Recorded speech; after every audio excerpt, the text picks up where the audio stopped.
Cher public, nous vous invitons à prendre place confortablement et à fermer la sonnerie de votre téléphone cellulaire. En cas d'incident, veuillez repérer les sorties de secours les plus près de vous. Bon divertissement. 1, 2, 1, 2. OK, c'est bon, on peut y aller. Sophie Durocher. Elle met en scène les arts, la culture et la société. Une représentation pas comme les autres. Sophie Durocher.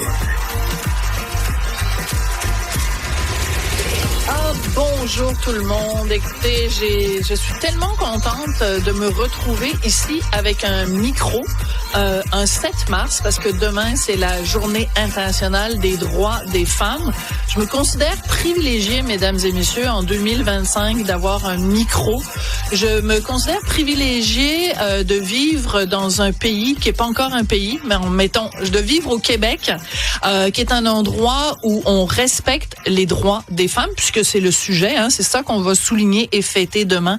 Je suis très fière de vivre dans un endroit sur la planète Terre où les femmes ont le droit de se faire avorter si c'est leur choix, où les femmes ont le droit de vote. Ça fait pas super longtemps, pas assez longtemps d'après moi, mais on a le droit de vote, on peut être élu. Et c'est important en cette veille de Journée internationale du droit des femmes de se rappeler tous les points sur la Terre où les femmes n'ont pas les mêmes droits que moi j'ai ou que toi tu as, Cybèle Olivier. Les femmes de ta génération, dans plein d'endroits à travers le monde, n'ont pas le droit d'avoir ce que tu as devant toi. Oh non, un micro, oui, un micro, une voix. Mm-hmm. Donc c'est important de penser d'être à ça. En sécurité quand on se déplace. Tu sais, on a beau dire ce qu'on veut à Montréal. Si je parle de ma propre expérience, la majorité du temps, 95% du temps, je me suis sentie en sécurité de marcher toute seule, jour et nuit. Et vraiment, c'est pas le privilège que toutes les femmes ont à travers la planète. Et il y a personne, pour l'instant en tout cas, qui te dit comment tu dois t'habiller quand tu sors de chez toi. Moins. Voilà. Alors, c'est important de le mentionner. D'ailleurs, on va tout au long de l'émission souligner l'apport de femmes importantes. Alors, vous voyez, pour l'occasion, j'ai mis mon T-shirt. Je parle féministe. Je l'avais acheté il y a quelques années de ça quand j'étais allée à Tout le monde en parle débattre de féminisme, et juste le fait que je me présente en ondes le dimanche soir à l'émission de Guy Lepage avec ce t-shirt-là, il y a une couple de féministes au Québec qui ont fait une crise cardiaque. Mais c'est pas grave, je vous aime quand même, mesdames. Alors, on va commencer l'émission en chanson et en musique. Ah, tu te demandes pourquoi? Ben oui. Ben parce qu'il y a plein de féministes au québécoises qui considèrent que je suis pas une vraie, comprends-tu? D'accord. C'est pour ça. Elles ont compris aussi pourquoi, quand elles ont lu mon livre, peut-être que moi non plus, j'avais pas envie de faire partie de leur club à elles. Mais ce sera un autre sujet de discussion. Donc, on va commencer l'émission en musique avec Annie Blanchard. Bonjour, Annie. Allô. Et Maxime Landry. Salut. Bonjour. Alors, il faut qu'on raconte pourquoi vous êtes là aujourd'hui, dans les locaux ici de Cube.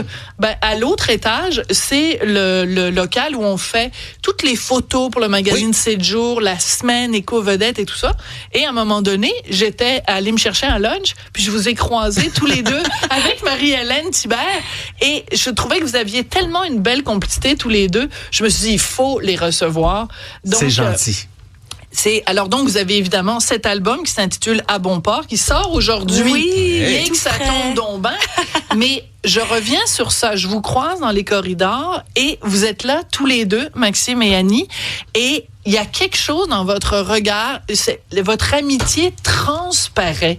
Ça dure depuis combien de temps? Puis ça se manifeste comment, cette amitié-là, Annie? Ça dure depuis longtemps. En fait, Maxime et moi, on se connaît depuis plusieurs années, mais je te dirais que la première fois où est-ce que ça a vraiment cliqué les deux, René Martel nous avait invités au Festival Western de Saint-Tite. Et Mon là, Dieu. c'était un hommage à Willy Lamotte. C'était un spectacle extraordinaire qu'on faisait là-bas. Et René avait du flair. Et elle m'avait dit, je sais qu'avec Maxime, ça va marcher. Je vous mets les deux ensemble, vous allez faire ensemble pour la vie. C'était peut-être prémonitoire, je sais pas. Mais finalement, on le souhaite. Mais on s'est ramassés sur cette scène-là, on a chanté ensemble, puis c'est comme si on l'avait toujours fait. Il y a quelque chose de tellement... j'ai l'impression que c'est mon frère, en quelque part. C'était mon frère dans une autre vie. On a un parcours qui se ressemble beaucoup, donc ça a été juste naturel, nous deux. Alors, deux stars académiciens, évidemment. Maxime, je trouve ça vraiment charmant parce que c'est comme si René Martel Feu René Martel, avait adoubé votre relation. Vous avez comme un peu, donné sa bénédiction. Ben oui. Puis c'est aussi l'amour du country à travers tout ça. C'est absolument charmant comme début d'amitié. Ben d'avoir la bénédiction de René Martel quand on fait de la musique country, c'est comme pour nous autres, c'est vrai, c'était la reine, tu sais. Puis Annie la côtoyait beaucoup plus que moi à cette époque-là. Elle faisait ses premières parties, elle était très près de René. Moi, j'avais côtoyé Paul Darèche, c'était mon idole, la famille Darèche, j'écoutais ça. Les premiers spectacles qui sont venus chez nous en Beauce que j'ai vus, c'était Paul puis sa famille, tu sais. Fait que pour nous autres, les avoir vus aller, ces gens-là nous ont donné le goût de faire premièrement de la musique country, mais nous ont aussi, si on veut, donné leur bénédiction. Puis c'est vrai que René, dans notre parcours, elle a été comme super importante, inspirante. Puis d'ailleurs, on la chante dans notre tournée en ce moment. On lui rend hommage. On a même une chanson qu'on fait en trio avec elle. On entend sa voix sur notre dernier album. Ouais. Parce que moi, j'avais enregistré une chanson avec elle, une de mes compos. J'avais appelé René pour la faire en studio avec elle. Puis c'était Scott Price qui réalisait l'album. Il y a plusieurs... Scott Price, le gars qui jouait du piano avec à côté de Céline sur la Tour Eiffel. Lui, Scott Price, là. C'est de lui qu'on parle. Exactement. Ouais. Il a réalisé 2 albums pour moi. Puis quand on a enregistré la voix de René, évidemment, je vous parle de ça, c'est il y a 10-12 ans là, que l'album est sorti.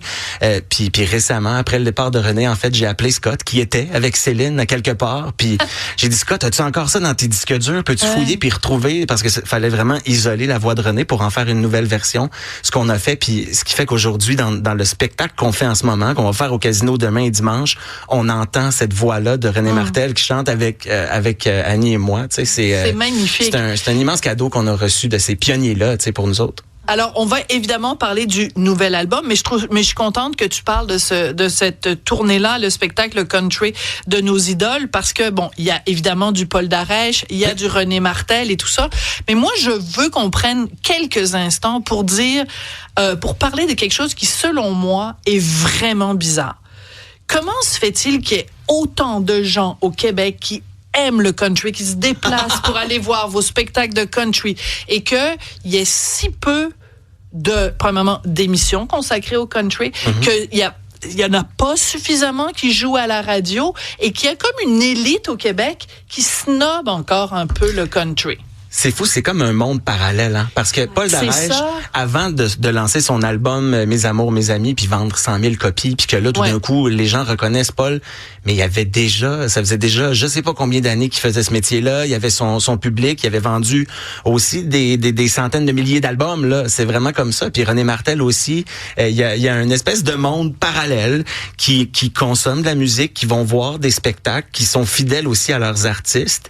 Puis Paul joue pas non plus à la radio en ce moment, mais malgré ça, ces salles sont toujours pleines partout. Tu sais. C'est très bizarre. Comment t'expliques ça, Annie? Moi, je l'ai jamais compris. Ouais, toi non plus. Je l'ai jamais compris parce que nous, on vient du country, on est nés dans cette belle famille-là depuis qu'on est tout petit. C'est pas vrai que Maxime et moi, on fait ça juste parce que tout d'un coup, c'est à la mode ou ça fait partie, ça coule dans nos veines. Ça vient de chercher les tripes aussi quand on chante. Donc, tu peux pas faire du country si ça vient pas de chercher à l'intérieur. Sinon, ça va sonner ballonné. Là. Exactement. En fait, ce que je trouve quand même qui est bien depuis quelques années, c'est que notre country a pris plusieurs coche au niveau de la qualité du son. On a des artistes, justement, quand Paul est arrivé, tu sais, c'est Isabelle qui l'a fait découvrir. C'est Isabelle qui a chanté à ma mère Isabelle au grand Boulay. public. Exact. Et là, c'est parti pour lui. Et Mario Pelchat est arrivé. Et là... Je sais pas, j'ai l'impression que le grand public qu'on appelle, parce que moi j'ai toujours trouvé que la famille country était ailleurs, a découvert cette belle musique-là et tout le monde a été touché. Puis il y a beaucoup de gens qui me disent, je veux pas le dire, mais j'aime ça. C'est ça. Voilà, mais pourquoi? Ça. Mais tu sais, même Berries qui reprend Je pars à l'autre bout du monde de Paul Darèche. Puis ça s'est retrouvé je pense que c'était dans Unité 9. Oui, exactement. Corrigez-moi si je me trompe. Donc, je voulais prendre le temps d'en parler parce que moi, c'est ce que je remarque aussi, cette espèce de monde parallèle. Puis moi, ça me choque quand dans la culture populaire, qu'il y ait des pans qui soient comme boudés ou snobés. J'haïs ça parce que j'haïs le snobisme. Et pourtant, on arrive en spectacle, on va chanter une chanson comme 1000 après 1000, là, qui est comme l'hymne au country. Mais tout le monde la connaît, tout le monde la chante avec nous autres, tout le monde connaît cette chanson-là et tout le monde l'aime profondément. Puis ce qu'on aime, en fait, ce qu'on apprécie le plus, c'est qu'Annie et moi, on avait aussi un public plus populaire, si on veut, parce que j'ai fait de toutes sortes de chansons, toutes sortes de chansons. Et il y a des gens qui sont venus me voir, qui m'ont suivi dans cette aventure country-là, puis qui me disaient comme, hey, c'était pas du tout ma tasse de thé, mais finalement, je dois dire que j'adore le country, je savais même pas que j'aimais ça. Ben voilà, puis on fait découvrir des chansons aussi qui existent, qui sont belles depuis longtemps, et que les gens redécouvrent. Quand on est arrivé avec le projet de Kenny Rogers et Dolly Parton, les gens ont redécouvert des chansons qui sont extraordinaires, mais qui sont belles, puis qui ont toujours été belles. Et qu'ils ont toujours aimé. C'était votre album précédent avec Jolene. Mais il y a quelqu'un qui nous pose la question, puis peut-être pour expliquer un petit peu la question que tu posais, il y a quelqu'un qui nous dit, c'est JC, il dit que toutes les décisions sont régies par du monde de la ville. Est-ce que c'est pas la même petite clique qui prend les décisions par rapport à ce qui est diffusé sur les radios? Avez-vous une impression que c'est peut-être le mauvais monde qui choisit? Peut-être urbain, moins urbain, mais peut-être. Je sais pas. Pourtant, il y a l'assaut qui est à Montréal. Peut-être qu'il n'y a pas en tout, tu sais, mais moi, ça m'a interpellé savoir que les décideurs sont-ils les bonnes personnes. Merci, JC. En fait, c'est... moi, j'ai l'impression qu'on a comme... Moi, avec le temps, j'ai senti que j'avais eu comme une étiquette qui s'est installée. Cette fille-là fait du country. Donc, peu importe ce que je vais proposer... Évangeline, c'est quand Évangeline a joué dans les radios une chanson de 5 minutes et demie que... Je me souviens à l'époque, ils m'ont dit c'est impossible que ça rentre dans les radios. Impossible. Mais c'est les radios qui la demandaient et ils l'ont fait. Puis c'est rare. Cache-cache, même chose. La chanson de Max qui l'a fait connaître. C'est des longues chansons. C'est pas... Mais on a eu, avec le temps, une espèce d'étiquette country qui s'est installée. Nous autres, on en est fiers. Puis on s'est toujours dit, Maxime et moi, peu importe, on va pas faire de la musique parce qu'on veut que ça joue à la radio, on va le faire pour les gens. Mais c'est vrai ce que JC dit, que cette étiquette-là existe et que moi, je me souviens que le premier album country que j'ai lancé en 2013-2014, les radios jouaient de mes chansons, donc je suis arrivé avec du nouveau matériel. Oh mon Dieu, une des premières fois, je me souviens même, Annie, tu m'avais écrit... T'as fait entrer de la steel guitare sur les radios populaires. Mais ça s'est arrêté là, par exemple. Après ça, ils n'ont pas continué à me suivre dans cette trip-là. À toutes les radios musicales, si seulement le reste du temps, entre 6 et 6, on était une radio musicale au 99.5. Mais non, je taquine mes collègues. Mais merci de faire de la place à la musique, par exemple. Oui, c'est important. Alors, justement, on va la faire entendre la musique. Alors, de votre nouvel album qui sort aujourd'hui, ça s'intitule À bon port. On va entendre Pas assez d'une vie. Tu nous l'as fait un tout petit peu pendant la pause. Et bien là, on va l'entendre au complet. Allons-y.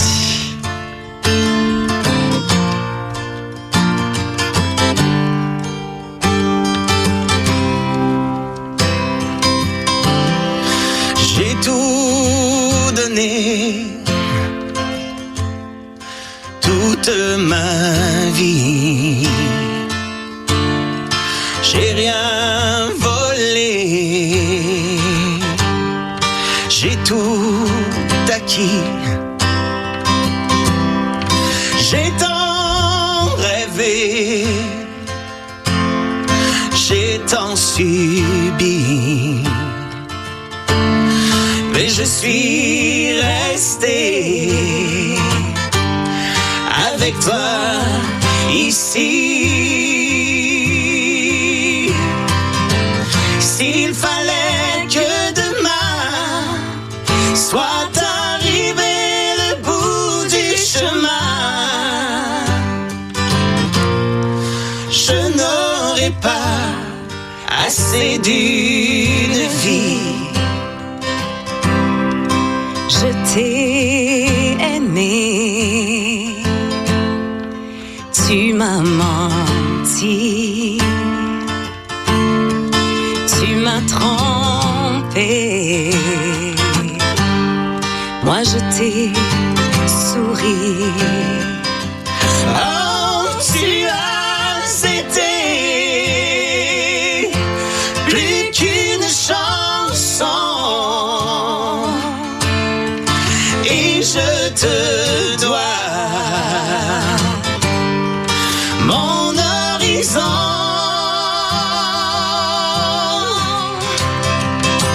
S'il fallait que demain soit arrivé le bout du chemin, non, je n'aurais pas assez d'une vie.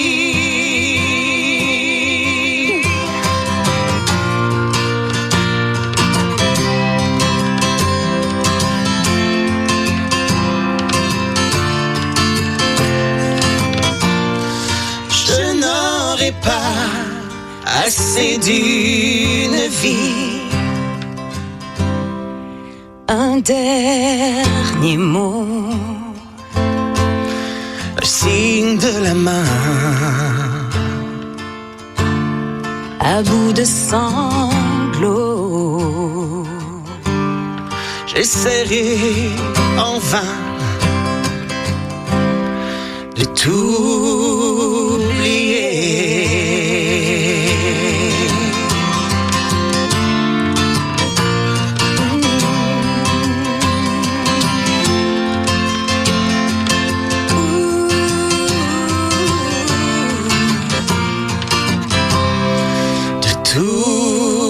oublier. Bravo et surtout merci. Moi, je me sens privilégiée. J'ai l'impression, tu sais, quand tu vas voir un spectacle puis tu te dis, oh mon Dieu, j'aimerais ça être sur scène avec eux. Oui, ben, moi, j'ai été sur scène entre les deux, entre Annie et Maxime. Surtout quand tu lui as dit, tu m'as trompé. Je me disais, hey boy, ça va mal Je vis quelque chose là, j'ai pas d'affaires là.